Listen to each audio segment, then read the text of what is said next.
Welcome to গয়নার রানী. Please subscribe. Press the bell icon. আমি রাজেশ্বরী, আপনারা দেখছেন গয়নার রানী। আজকে আবারও নিয়ে চলে এসেছি ইনকমপ্লিট যে ডিজাইনটা আপনাদেরকে এর আগের দিন দেখিয়েছিলাম সেটির কমপ্লিট লুক নিয়ে। এই যে দেখে মনে পড়ছে কি রথযাত্রা স্পেশাল বানিয়েছিলাম। এখানে আমি নীল চক্র আমাদের জগন্নাথ পুরীর মন্দিরের সেটিকে বানিয়েছিলাম, ডিটেলিং অ্যাড করেছিলাম এবং ড্রাই হওয়ার পরে এইরকম হয়েছে। এরপরে আমি এখানে কিছু জিনিস আপনাদেরকে রেডি করে দেখাইনি, কারণ কিছুদিন আগেই আমি জগন্নাথ প্রভুর এইরকম সেম একটা ডিজাইন বানিয়েছিলাম। তো যাদের অসুবিধা হবে ঠিক বানাতে, কিভাবে বানাবেন বুঝতে পারছেন না, তারা ওই ভিডিওটা একটু প্লিজ দেখে নেবেন। এখানে আমি বলরাম, সুভদ্রা এবং জগন্নাথ তিনজনকেই বানিয়েছি। এবার এগুলোকে আমি অ্যাটাচ করব। এগুলো আমি বানিয়ে কালার করে নিয়েছি, কারণ এখানে আমি যে ডিজাইনটা ক্রিয়েট করার চেষ্টা করছি সেক্ষেত্রে পরে কালার করতে খুব অসুবিধা হবে। তার জন্য আমি এখানে আগেই কিন্তু কালার করে নিয়েছি এবং সেগুলোকে আমি এরকমভাবে পরপর অ্যাটাচ করে দেবো। তার জন্য প্রথমে আমি একটু ক্লে নিয়ে নিয়েছি, ভালোভাবে গ্লু দিয়ে ক্লেগুলোকে বসিয়ে তার উপরে এরকম বলরাম, সুভদ্রা এবং জগন্নাথকে বসিয়ে দিয়েছি। তাহলে সুন্দরভাবে বসে যাবে জিনিসগুলো। এরপরে এখানে আমি আবার একটু ক্লেকে বেলে নিয়েছি, এরকম একটা কাটার নিয়ে নিয়েছি এবং এরকম ভাবে বসিয়ে দিয়ে এইরকম একটা ফ্লাওয়ার শেপে কেটে নিলাম। আপনারা চাইলে এই ডিজাইনটা করার জন্য হাতেও করতে পারেন, তবে আমি হাতে করিনি, এইরকম ভাবে আমি করি। আসলে আমি এখন একটা কাঠগোলাপ বানাচ্ছি, আর আপনারা জানেন আমি কাঠগোলাপ বানানোর ক্ষেত্রে সাধারণত এই পদ্ধতিতে অ্যাপ্লাই করি। তার সব থেকে বড় কারণ হচ্ছে যে এইভাবে করলে পরে আমার মনে হয় সাইজগুলো একদম পারফেক্ট হয় আর আমার কাজটাও অনেকটা ইজি হয়। তবে অবশ্যই আপনাদের যার যেরকম মনে হবে ভালো লাগবে সেভাবে করতে পারেন। আমি এর পরবর্তীতে আপনাদেরকে আরেকটা প্রসেস দেখাবো কাঠগোলাপের, সেটাও খুব ইজি, আপনাদেরকে দেখাবো আর একদিন অন্য কোনো ভিডিওর মাধ্যমে। এরপরে সেগুলোকে এরকম গ্লু দিয়ে ভালোভাবে চিপকে দিলাম। মাথার জায়গাগুলোকে ভালোভাবে চিপকাতে হবে এবং তারপরে শেষের পাপড়িটাকে প্রথমের পাপড়ির উপরে এবং প্রথমের পাপড়িটার নিচে দিয়ে দিতে হবে। তারপরে এইরকম ভাবে তলার দিকটাকে ভালোভাবে একটু চেপে দেবো, তারপরে এরকম ভাবে পাপড়িগুলোকে খুলে নেব। এক্ষেত্রে একটা জিনিস মাথায় রাখবেন, ক্লেটা কিন্তু নরম অবস্থায় থাকলে একদম এই কাজটা হবে না, আবার খুব হার্ড অবস্থায় থাকলে আমার মতন দেখবেন একটু একটু খুলে খুলে যাচ্ছে।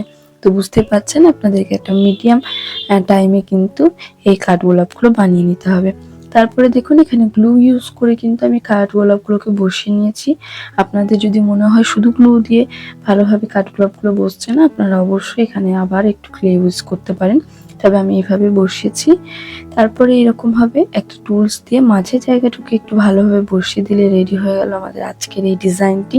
এই ডিজাইনটি আমি অনেক কল্পনা করেছিলাম এবং চেষ্টা করেছি একদম সেম টু সেম রূপ দেওয়ার, কিন্তু দুর্ভাগ্যের সব থেকে বড় বিষয় হচ্ছে যে আমি ভিডিওটা যখন এডিট করতে বসি না, আমার রীতিমতন কান্না পাচ্ছিল। তার কারণ দেখুন, আমি এখানে আপনাদেরকে কালারটা ভিডিও প্রথম থেকে করে দেখিয়েছিলাম, তারপরে আমি দেখছি পুরো ক্লিপটাই নেই। আমি জানি না কি হয়েছে, কিভাবে ডিলিট হয়েছে বা আদৌ শ্যুট হয়েছে কিনা, বাট আমি যখন এডিট করতে বসি তখন দেখছি এরকম অবস্থা। মানে আমি তো রীতিমতো অনেকক্ষণ কান্না করলাম যে কি হয়ে গেল। মানে এই জায়গাটা সত্যি কথা বলতে আপনাদেরকে দেখানোর আমার খুব ইচ্ছা ছিল যে আমি এই জায়গাটাকে কালারটাকে কিভাবে করব, বাট দুর্ভাগ্য, আশা করি আপনারা দেখে কিছুটা হলেও বুঝতে পারছেন। এখানে আমি ইয়েলো অকার যে কালারটা হয় সেটা নিয়ে নিয়েছি এবং সেটার ও সাইড থেকে থেকে ব্ল্যাকটা দিয়ে দুটো কালারকে কিন্তু ভালোভাবে মিক্স করেছি। তারপরে কিন্তু এইরকম ভাবে কিন্তু আমি বানিয়েছি যে নীল চক্রটা আছে তার কালারটা, এবং এই কালারটা একটু ডার্ক হয়ে গেছে, আপনারা চাইলে একটু লাইট রাখতে পারেন, আপনারা ব্রাউন কালার ইউজ করতে পারেন, ব্রাউন এবং ব্ল্যাক, আমি এটাই করেছি। এবং ব্ল্যাক কালার দিয়ে যে ভাঁজগুলো বানিয়েছিলাম খাঁজগুলো, সেগুলোকে ভালোভাবে হাইলাইট করেছি। এটুকুই স্টোরি, আর কিছু নয়। আশা করছি আপনারা দেখতে দেখতে ভালোভাবে করতে পারবেন। কাঠগোলাপের কালারটাতে এখানে আমি 2বার থেকে 3বার কোটিং করেছিলাম হোয়াইট কালারে, তারপর আমি মাঝখান থেকে ইয়েলো কালার অল্প করে দিয়ে সেটাকে ভালোভাবে ব্লেন্ড করেছি।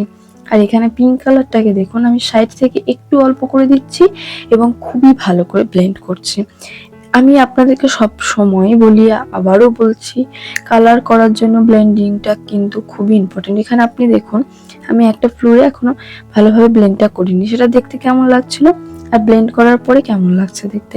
সবসময় ব্লেন্ডিংটা খুব ইম্পর্টেন্ট, সবসময় আপনারা চেষ্টা করবেন খুব ভালোভাবে ব্লেন্ডিং করার। দেখতে পাচ্ছেন এখানে অলমোস্ট আমার ডান এই জুয়েলারি কালারটি করা। তবে দুর্ভাগ্যের বিষয় হচ্ছে এটা সাইজ একটু বড় হয়ে গেছে, এটা নেকলেস হিসাবে পরাটা খুবই চাপের। তবে যারা চাইছেন তারা নেকলেস হিসাবে ক্যারি করতে পারেন, আমার থেকে বুকিং করতে পারেন, এবং যারা চাইছেন এটা শোপিস হিসাবে নিতে তারা শোপিস হিসাবেও নিতে পারেন। যাই হোক, আজকের ডিজাইনটি আপনাদের কেমন লাগলো অবশ্যই কমেন্ট করে জানাবেন। ভালো লাগলে লাইক, কমেন্ট এবং শেয়ার করতে একদম ভুলবেন না। অবশ্যই আমার চ্যানেলটিকে সাবস্ক্রাইব করে রাখবেন এবং পাশে থাকা বেল আইকনটি প্রেস করে অল করে দেবেন, যাতে সবার আগে নোটিফিকেশনটি আপনারা পেয়ে যান। অবশ্যই কমেন্ট করে জানাবেন পরবর্তী ভিডিওতে আপনারা কি দেখতে চান। বার্ড সিরিজটা হয়তো একটু আবার ডিলে হবে ভিডিওগুলি আসতে, কারণ আমি ভাবছি এখনো আমি জগন্নাথ প্রভুর ওপর আরো কিছু ডিজাইন আনার চেষ্টা করব। তো সবাই অবশ্যই সঙ্গে থাকবেন, দেখা হবে অন্য কোনো ভিডিওতে। আজকের জন্য টাটা, বাই বাই। সবাই ভালো থাকবেন, সুস্থ